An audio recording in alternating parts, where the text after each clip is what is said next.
कि जिन 7 लोगों ने आम आदमी पार्टी को तोड़कर भारतीय जनता पार्टी में विलय करने का फैसला लिया है, उनकी सबकी सदस्यता खत्म होगी, रद्द होगी, समाप्त होगी। ईडी का, सीबीआई का, जांच एजेंसियों का दुरुपयोग करके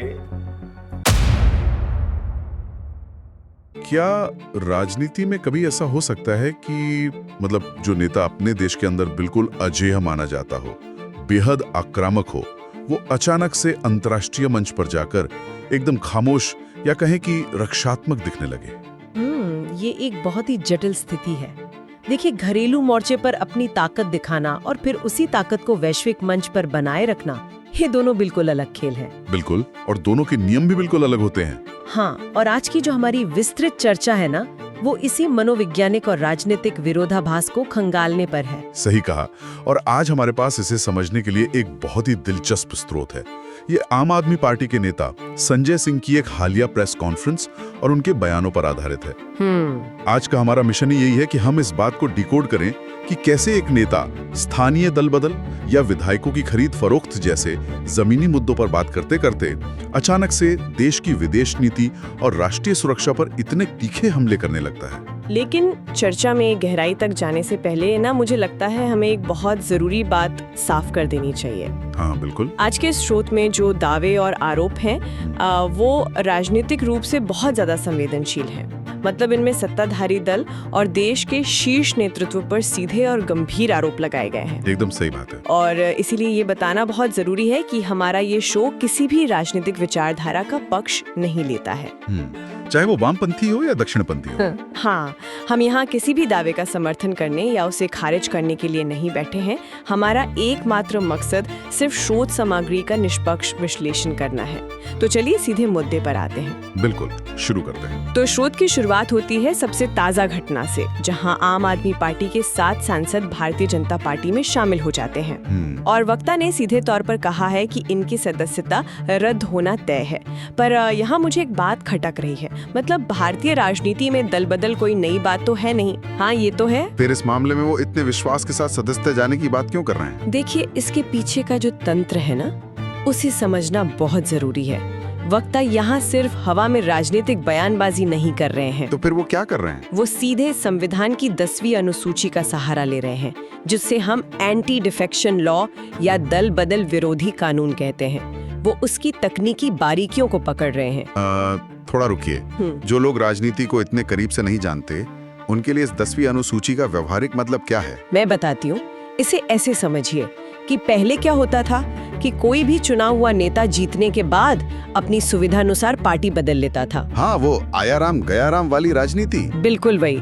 तो इसी को रोकने के लिए कानून लाया गया था। नियम ये है कि अगर आप अपनी पार्टी छोड़ते हैं तो आपकी सदस्यता रद्द हो जाएगी। अच्छा। लेकिन इसमें एक बड़ा अपवाद भी है। अगर किसी पार्टी के कम से कम 2/3 सदस्य एक साथ टूटकर दूसरी पार्टी में जाते हैं तो उसे विलय माना जाता है, तब सदस्यता नहीं जाती। ओहो, तो मतलब यहाँ सारा खेल गणित का है, नंबरों का। एकदम सही पकड़ा आपने। वक्ता का तर्क इसी गणित पर टिका है। उनका दावा है कि जो 7 सांसद गए हैं, वो 2/3 का आंकड़ा पार नहीं करते हैं। समझ गया। तो कानूनी तौर पर वो इस अपवाद का फायदा नहीं उठा सकते। और पता है, अपने इस तर्क को वजन देने के लिए उन्होंने कपिल सिब्बल और पीडीटी आचार्य जैसे जाने माने संविधान विशेषज्ञों का हवाला दिया है। अरे वाह, मतलब पूरी तैयारी के साथ आए हैं। हाँ, और दिलचस्प बात तो ये है कि उन्होंने ये तक दावा किया है कि एनडीए से जुड़े एक सुप्रीम कोर्ट के वकील ने भी निजी तौर पर माना है कि इन सांसदों की सदस्यता बच नहीं सकती। ये रणनीति तो काफी सोची समझी लगती है। अगर मैं ऐसे एक एनालॉजी से समझाऊं। हाँ, बताइए। उस टीम के नाम पर तालियां बटोरे, लेकिन जैसे ही मैच शुरू हो, वो अचानक अपनी ही टीम के खिलाफ गोल करने लगे। बिल्कुल सटीक एनालॉजी है ये। है ना? हाँ। ये सिर्फ खेल के नियमों का उल्लंघन नहीं है, ये तो उन दर्शकों के भरोसे का सीधा कत्ल है जिन्होंने उसे सपोर्ट किया था। एकदम। और जनता भी तो किसी विशेष विचारधारा या पार्टी के नाम पर ही वोट देती है ना। इसीलिए वक्ता ने राज्यसभा के सभापति और उपराष्ट्रपति को पिटीशन भेजकर जल्द सुनवाई की मांग की है। अच्छा, तो उन्होंने सीधे पिटीशन भी डाल दी है? हाँ, और इसके साथ ही उन्होंने उत्तराखंड और अरुणाचल प्रदेश के ऐतिहासिक मामलों का भी जिक्र किया है। जहाँ तक मुझे याद आ रहा है, उन राज्यों में दल बदल के मामलों में काफी विवाद हुआ था ना, और अंत में सुप्रीम कोर्ट को दखल देना पड़ा था। हाँ बिल्कुल, उन मामलों ने ये स्थापित किया था कि अगर विधानसभा अध्यक्ष या सभापति दल बदल कानून के तहत निष्पक्ष रूप से काम नहीं करते हैं तो अदालतें हस्तक्षेप कर सकती हैं। तो क्या वक्ता इन उदाहरणों के जरिए सत्ता पक्ष को कोई चेतावनी दे रहे हैं? मुझे तो यही लगता है, वो शायद ये संदेश दे रहे हैं कि अगर संसद के भीतर उनकी नहीं सुनी गई तो वो सीधे सर्वोच्च न्यायालय का दरवाजा खटखटाएंगे। लेकिन यहाँ ना एक बहुत पेचीदा मोड़ आता है। वो क्या? जब मैं स्रोत को पढ़ रहा था तो मैंने देखा कि वक्ता इस दल बदल को सिर्फ नेताओं के लालच तक सीमित नहीं रखते। वो अचानक से इस चर्चा में ईडी और सीबीआई को खींच लाते हैं। मतलब अगर मुद्दा पूरी तरह से कानूनी है तो इन जांच एजेंसियों को बीच में लाने का क्या तुक है? देखिए, ये नैरेटिव को बड़ा करने की एक बहुत सोची समझी रणनीति है। वो कैसे? वक्ता ये स्थापित करना चाहते हैं कि ये जो दल बदल हो रहा है ना, ये स्वैच्छिक नहीं है। मतलब नेता अपनी मर्जी से नहीं जा रहे हैं। अच्छा, तो दबाव डाला जा रहा है? हाँ, वो सत्ताधारी दल की एक ऐसी छवि गढ़ रहे हैं जो साम दाम दंड भेद की नीति पर चलती है। उनका सीधा आरोप है कि एजेंसियों का डर दिखाकर या दबाव डालकर विपक्ष को तोड़ा जा रहा है। समझ रहा हूँ, और शायद इसी दबाव वाले नैरेटिव को आगे बढ़ाते हुए उन्होंने पंजाब का भी जिक्र किया था। बिल्कुल, वहाँ कुछ झूठी खबरें चल रही थी कि पंजाब के विधायक पार्टी छोड़ रहे हैं, जिसका उन्होंने कड़ाई से खंडन किया। हाँ, पर यहाँ जो सबसे दिलचस्प बात सामने आई वो थी पंजाब के मुख्यमंत्री भगवंत मान का राइट टू रिकॉल पर चर्चा के लिए राष्ट्रपति से समय मांगना। ये काफी चर्चा में रहा। पर मुझे एक बात बताइए, ये राइट टू रिकॉल भारत के संदर्भ में कितना व्यावहारिक है? मुझे तो नहीं लगता कि हमारे यहाँ ऐसा कोई राष्ट्रीय कानून है भी। आप बिल्कुल सही कह रहे हैं। भारत में राष्ट्रीय या राज्य स्तर के चुनावों के लिए राइट टू रिकॉल का कोई कानूनी प्रावधान है ही नहीं। तो फिर इसका मतलब क्या होता है? इसका मतलब होता है कि अगर जनता अपने चुने हुए प्रतिनिधि से नाखुश है तो वो कार्यकाल पूरा होने से पहले ही वोटिंग के जरिए उसे वापस बुला सकती है। ओहो, मतलब बीच में ही नौकरी से निकाल देना? हाँ, एक तरह से। स्विट्जरलैंड जैसे देशों में या फिर भारत की कुछ स्थानीय पंचायतों में इसके छिटपुट रूप देखने को मिलते हैं, लेकिन बड़े स्तर पर नहीं। तो अगर ये कानून है ही नहीं तो फिर राष्ट्रपति से समय क्यों मांगा जा रहा है भाई? क्या ये सिर्फ एक राजनीतिक नौटंकी है? देखिए, इसे आप राजनीतिक रंगमंच या पॉलिटिकल थिएटर कह सकते हैं। इसका असल मकसद कोई कानूनी बदलाव लाना नहीं है। तो फिर क्या है? इसका उद्देश्य है जनता के बीच एक बहुत कड़ा संदेश भेजना। ये दिखाना कि देखिए, हम तो चाहते हैं कि जनता फैसला करे, लेकिन जो लोग पार्टी छोड़कर गए हैं वो जनता के पास वापस जाने से डरते हैं। वाह, मतलब माइंड गेम चल रहा है पूरा। बिल्कुल। और इसके अलावा वक्ता ने शीश महल विवाद का भी जिक्र किया, जहां उन्होंने परवेश वर्मा द्वारा जारी तस्वीरों को फर्जी बताया। हाँ, और मानहानि का मुकदमा करने की चेतावनी भी दी थी ना? हाँ, और कांग्रेस नेता उदित राज को भी आड़े हाथों लिया, ये कहकर कि वो खुद पार्टियां बदल चुके हैं। खैर, यहाँ तक तो मुझे समझ आ रहा है कि ये पूरी तरह से स्थानीय राजनीति, आरोप प्रत्यारोप और अदालती धमकियों का एक खेल चल रहा है। लेकिन इसके ठीक बाद स्रोत में एक ऐसा दावा सामने आता है जिसने मुझे सच में चौंका दिया। आप उस बंगाल वाले दावे की बात कर रहे हैं ना? हाँ, मतलब दिल्ली और पंजाब की राजनीति से बात करते करते वक्ता अचानक पश्चिम बंगाल पहुंच जाते हैं। और वो दावा कोई छोटा मोटा दावा नहीं है। वक्ता ने सीधे तौर पर राष्ट्रीय सुरक्षा और सांप्रदायिक राजनीति को आपस में जोड़ दिया है। बिल्कुल। स्रोत के मुताबिक वक्ता का आरोप है कि सत्ताधारी पार्टी ने हुमायूं कबीर नाम के एक व्यक्ति को बंगाल में बाबरी मस्जिद बनाने के लिए 1000 करोड़ रुपए दिए हैं। और इतना ही नहीं, उसे जेड कैटेगरी की केंद्रीय सुरक्षा भी दी गई है ताकि टीएमसी के खिलाफ एक गुप्त गठबंधन बनाया जा सके। ये बहुत बड़ा आरोप है। मैं तो यही हैरान हूँ कि दल बदल की चर्चा से अचानक ये 1000 करोड़ की मस्जिद और जेड सुरक्षा का मुद्दा कैसे आ गया? मतलब इन दोनों के बीच की कड़ी क्या है? देखिए, कड़ी है वैचारिक पाखंड को उजागर करना। वैचारिक पाखंड? हाँ, सत्ताधारी दल का मुख्य राजनीतिक आधार क्या है?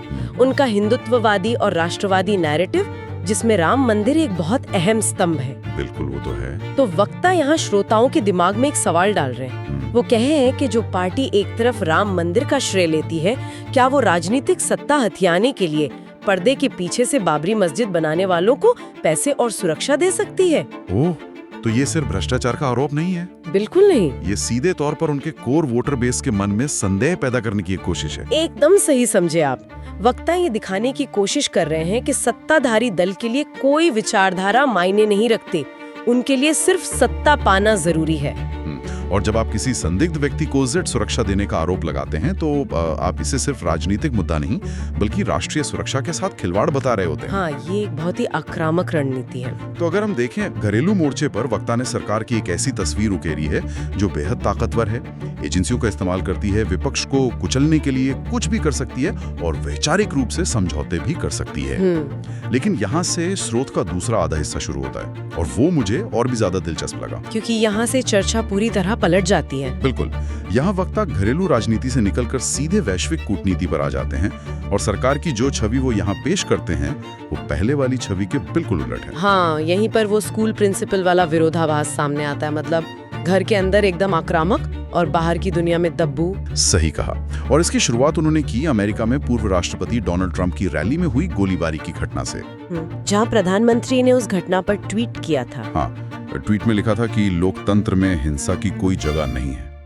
अब देखिए, एक सामान्य कूटनीतिक शिष्टाचार के नाते ये ट्वीट बिल्कुल सही लगता है। बिल्कुल सही है। तो फिर वक्ता को इसमें क्या आपत्ति है भाई? देखिए, वक्ता को उस ट्वीट से आपत्ति नहीं है, उन्हें उसके पीछे छिपी चयनात्मक चुप्पी यानी सिलेक्टिव साइलेंस से आपत्ति है। सिलेक्टिव साइलेंस, ये कैसे? वक्ता ने ये सवाल उठाया कि अगर भारत का नेतृत्व सच में लोकतांत्रिक मूल्यों और अहिंसा का इतना बड़ा पैरोकार है तो ये सिद्धांत दुनिया के बाकी हिस्सों में क्यों गायब हो जाता है? अच्छा। तो वो तुलना कर रहे हैं। हाँ। उन्होंने ईरान में खामेनेई के परिवार की कथित हत्या, 160 मासूम बच्चियों की मौत, वेनेजुएला के राष्ट्रपति को बंदूक की नोक पर रखने की घटना और खास तौर पर फिलिस्तीन में बच्चों के कत्लेआम का जिक्र किया।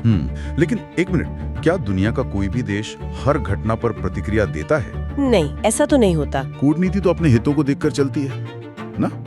तो एक स्थानीय राज्य नेता अचानक ईरान और फिलिस्तीन की बात करके क्या हासिल करना चाहता है? आप बिल्कुल सही कह रहे हैं कि कूटनीति राष्ट्रीय हितों से ही चलती है, लेकिन यहाँ वक्ता कोई कूटनीति नहीं कर रहे हैं। तो फिर वो देश की जनता के सामने सरकार की वो विश्व गुरु वाली छवि को तोड़ रहे हैं। ओह, मतलब जो इमेज बनाई गई है। हाँ, सरकार खुद को एक वैश्विक नैतिक शक्ति के रूप में पेश करती है। वक्ता श्रोताओं से कह रहे हैं कि देखिए, ये कोई नैतिक कूटनीति नहीं है, ये सिर्फ पश्चिमी शक्तियों, खास तौर पर अमेरिका के प्रति अंधा झुकाव है। वो साबित करना चाहते हैं कि भारत की आवाज स्वतंत्र नहीं है। बिल्कुल। और शायद इसीलिए वक्ता ने भारत अमेरिका संबंधों को लेकर कुछ ऐसे दावे किए हैं जो बेहद कड़वे हैं। हाँ, वो काफी तीखे दावे हैं। स्रोत में इस बात का जिक्र है कि भारत के नागरिकों को कथित तौर पर हथकड़ी और बेड़ी पहनाकर बेचा जा रहा है। और उससे भी आगे बढ़कर उन्होंने डोनाल्ड ट्रंप और भारतीय प्रधानमंत्री के रिश्तों पर सीधे हमले किए। ये हिस्सा तो कूटनीतिक आलोचना से कहीं आगे निकल जाता है। वक्ता का दावा है कि ट्रंप ने कथित तौर पर प्रधानमंत्री का राजनीतिक करियर खत्म करने की धमकी दी थी। बाप रे। और यहीं पर स्रोत में एक ऐसे शब्द का इस्तेमाल हुआ है जो बहुत रहस्यमयी लगता है, ऑपरेशन सिंदूर। हाँ, मैं भी यही पूछने वाला था। उन्होंने कहा कि ट्रंप ने ऑपरेशन सिंदूर रुकवा दिया था। ये ऑपरेशन सिंदूर आखिर है क्या चीज? क्या ये कोई असली सैन्य अभियान है या कुछ और? देखिए, सार्वजनिक डोमेन में ऑपरेशन सिंदूर नाम के किसी भी आधिकारिक सैन्य या कूटनीतिक अभियान की कोई पुष्टि नहीं होती है। अच्छा, तो ये शब्द आया कहाँ से? अक्सर राजनीतिक विमर्शों में ना ऐसे शब्दों का इस्तेमाल किसी कथित गुप्त योजना या खुफिया मिशन को दर्शाने के लिए किया जाता है। पर यहाँ महत्वपूर्ण ये नहीं है कि ऐसा कोई ऑपरेशन सच में था या नहीं। तो फिर महत्वपूर्ण क्या है? महत्वपूर्ण ये है कि वक्ता इस शब्द का इस्तेमाल किस लिए कर रहे हैं। तो इसके पीछे का उद्देश्य क्या है? उद्देश्य ये दिखाना है कि भारत सरकार कोई बहुत ही अति गोपनीय राष्ट्रीय सुरक्षा का अभियान चला रही थी। अच्छा। और एक विदेशी राष्ट्राध्यक्ष यानी ट्रंप ने न केवल उसमें हस्तक्षेप किया बल्कि उसे रुकवा भी दिया। ओहो, मतलब संप्रभुता पर सवाल उठा रहे हैं। बिल्कुल। वक्ता ये स्थापित करना चाहते हैं कि हमारी सरकार की संप्रभुता इतनी कमजोर है कि विदेशी दबाव के सामने वो अपने ही गुप्त ऑपरेशंस बंद कर देती है। ये तो सीधे तौर पर सरकार के 56 इंच के सीने वाले मजबूत नैरेटिव पर वार है। एकदम सही। और इसी कड़ी में उन्होंने ये भी दावा किया कि ट्रंप ने सीज फायर करवाया और जब उन्होंने भारत को नरक कहा तब भी प्रधानमंत्री खामोशी रहे। इसके अलावा वक्ता ने सत्ताधारी दल के वैचारिक संगठन से जुड़े राम माधव के एक बयान का भी हवाला दिया है ना? हाँ, राम माधव का वो बयान काफी चर्चा में था। और उस हवाले के जरिए वक्ता ने आरोप लगाया कि जब पश्चिमी देश भारत को रूस या ईरान से तेल खरीदने से रोकते हैं तो भारत सरकार उनके सामने जी हुजूर कहती है। और पता है, इन सब तर्कों को समेटते हुए वक्ता ने देश की विदेश नीति का मजाक उड़ाते हुए उसे एक नया ही नाम दे दिया है। क्या नाम? ही खीकी नीति। ही खीकी नीति? अरे ये तो बहुत ही अजीब और व्यंग्यात्मक शब्दावली है। इसका क्या मतलब हुआ भला? ये एक तरह का रूपक है। वक्ता ये कहना चाह रहे हैं कि जब हमारे शीर्ष नेता विदेशी दौरों पर जाते हैं तो उनके पास कोई ठोस रणनीति या स्वाभिमान नहीं होता। तो वो बस हंसते रहते हैं? हाँ, वो ताकतवर देशों के नेताओं के सामने सिर्फ हाथ बांधकर मुस्कुराते रहते हैं। मतलब ही करते हैं और उनके निर्देशों का पालन करते हैं। और इसे साबित करने के लिए उन्होंने स्पेन और इटली जैसे देशों से भारत की तुलना भी कर दी। बिल्कुल, उनका तर्क है कि इटली या स्पेन जैसे छोटे देश भी जरूरत पड़ने पर ट्रम्प या अमेरिका की नीतियों की खुलेआम आलोचना करने की हिम्मत रखते हैं। लेकिन दुनिया के सबसे बड़े लोकतंत्र के नेता उनके सामने वक्ता के शब्दों में कहूँ तो दब्बू और भीगी बिल्ली बन जाते हैं। ये सच में बहुत ही तीखा विरोधाभास है। अगर हम इस पूरी चर्चा को एक फ्रेम में रखकर देखें तो वक्ता ने क्या किया है? उन्होंने दो अलग-अलग तस्वीरें पेश की हैं। भारत के अंदर वो सरकार की एक ऐसी तस्वीर दिखा रहे हैं जो अरविंद केजरीवाल या ममता बनर्जी जैसे विपक्षी नेताओं की गर्दन मरोड़ने के लिए हर सरकारी एजेंसी का निर्ममता से इस्तेमाल करती है। बिल्कुल। वो चुनाव जीतने के लिए संविधान की 10वीं अनुसूची को ताक पर रख देती है और यहाँ तक कि अपना ही कोर वोटरों को धोखा देकर बाबरी मस्जिद के लिए फंड दे देती है। लेकिन जैसे ही वो तस्वीर देश की सीमाओं के पार जाती है तो वक्ता के अनुसार वही सरकार अमेरिका के सामने घुटने टेक देती है। हाँ, ओबामा या ट्रम्प की रट लगाने लगती है और वैश्विक मानवाधिकारों के हनन पर एकदम चुप्पी साध लेती है। तो इस पूरी चर्चा का निष्कर्ष आखिर क्या निकलता है? देखिए, आज हमने जिस स्रोत का विश्लेषण किया है वो सिर्फ एक आम प्रेस कॉन्फ्रेंस नहीं थी। ये एक सोची समझी राजनीतिक पटकथा थी जो एक साथ दो मोर्चों पर लड़ी जा रही है। और वक्ता ये बखूबी समझते हैं कि आज के दौर में चुनाव सिर्फ सड़कों या संसद में नहीं लड़े जाते बल्कि नैरेटिव के मैदान में लड़े जाते हैं। और उस नैरेटिव को जीतने का सबसे प्रभावी तरीका क्या है? सामने वाले की सबसे बड़ी ताकत को ही उसकी कमजोरी साबित कर देना। बहुत सही बात कही आपने। सरकार की सबसे बड़ी ताकत उनकी निर्णायक और मजबूत छवि है। तो वक्ता ने घरेलू अत्याचारों का जिक्र करके उन्हें तानाशाह साबित करने की कोशिश की और फिर विदेश नीति का जिक्र करके उन्हें कायर साबित करने की कोशिश की। बिल्कुल, यही उनकी रणनीति थी। लेकिन ये सब हमें एक बहुत गहरे विचार की तरफ ले जाता है। देखिए, कूटनीति कोई नुक्कड़ नाटक तो है नहीं। हाँ, वो तो है। वहाँ हर शब्द तौल कर बोला जाता है। आप अंतर्राष्ट्रीय मंचों पर महाशक्तियों के साथ वैसे नहीं लड़ सकते जैसे आप अपनी राज्य विधानसभाओं में विपक्ष से लड़ते हैं। एकदम सही बात है। कूटनीति तो अनिवार्य रूप से समझौते और संतुलन का ही नाम है। और शायद यही वो ग्रे एरिया है जिसका फायदा उठाकर विपक्ष हमेशा सत्ता पक्ष की विदेश नीति को एक कमजोरी के रूप में पेश कर सकता है। हाँ, और ये राजनीति का एक बहुत पुराना और कारगर हथियार है। तो आज की इस विस्तृत चर्चा को हम एक सवाल के साथ खत्म करते हैं, उन सभी के लिए जो सत्ता के खेल को करीब से देखते हैं। क्या किसी भी देश की राजनीति में ये संभव है कि जो नेता घरेलू स्तर पर पूरी तरह से अजेय और आक्रामक हो वो उसी आक्रामकता को वैश्विक कूटनीति के जटिल मंच पर बरकरार रख सके?